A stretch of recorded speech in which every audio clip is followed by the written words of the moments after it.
Hulk, তুমি কি জানো তোমার নিঃশ্বাসের শব্দ ঝড়ের মতো, কিন্তু আমার কাছে মনে হয় সমুদ্রের গর্জন। সবাই আমাকে ভয় পায় নীলা। আমি ধ্বংস করতে জানি, গড়তে জানি না। তুমি কেন ভয় পাও না? কারণ আমি তো চোখ দিয়ে দেখি না, আমি মন দিয়ে দেখি। আর সেখানে তুমি কোনো দানব নও, তুমি আমার হাল্ক। Subject action act.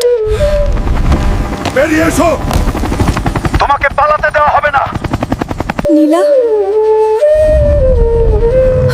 পালাও, ওরা এসেছে। না, আমি তোমাকে ছেড়ে যাব না। যাও বলছি। এখন আমি আর রুদ্র থাকবো না, আমি ধ্বংস হয়ে যাব।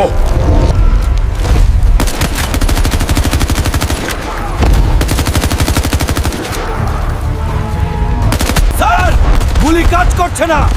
ও তো মানুষ নয়, ও একটা পাহাড়। আমায় শান্তিতে থাকতে দে তোরা। লঞ্চার রেডি কর, ওকে অজ্ঞান করতেই হবে। ফায়ার!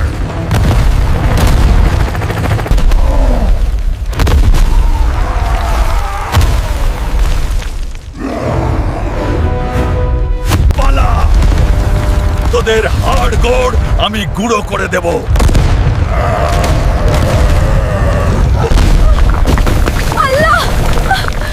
বাঁচাও নীলা, কথা বলো। এই যে আমি সবাইকে মেরে ফেলেছি। তুমি ওঠো। রুদ্র, তোমার শরীরটা খুব গরম, তুমি কি খুব রেগে আছো? না না, আমি শান্ত।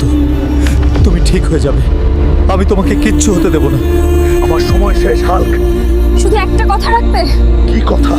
আমি সব করব, আমি পৃথিবী জ্বালিয়ে দেব তোমার জন্য। না, আর ধ্বংস করো না, তুমি দানব নও। মনে রেখো, তুমি মানুষ, তুমি ভালোবাসতে জানো।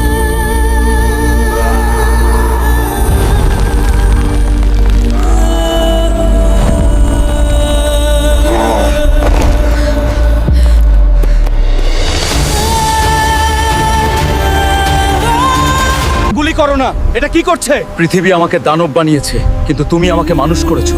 তুমি চলে গেছো, তাই এই মানুষের আর প্রয়োজন নেই। পৃথিবী আমাকে দানব বানিয়েছে, কিন্তু তুমি আমাকে মানুষ বানিয়েছিলে। তুমি নেই, তাই এই মানুষের আর প্রয়োজন নেই। নীলাকে বুকে জড়িয়ে ধরে 1000 ফুট নিচে ঝর্ণার অতলে ঝাঁপ দেয়। লোকে বলে এখনো সেই পাহাড়ে পূর্ণিমার রাতে এক বিশাল দানবের কান্নার শব্দ শোনা যায়। আমরা এমন কিছু দেখছি যা আগে কখনো ছিল না। এই নীল ফুল, এর অর্থ কি হতে পারে? এই হৃদয় বিদারক গল্পটি যদি আপনাদের ভালো লেগে থাকে, ভিডিওটিতে একটি লাইক দিয়ে চ্যানেলটি সাবস্ক্রাইব করে দিবেন।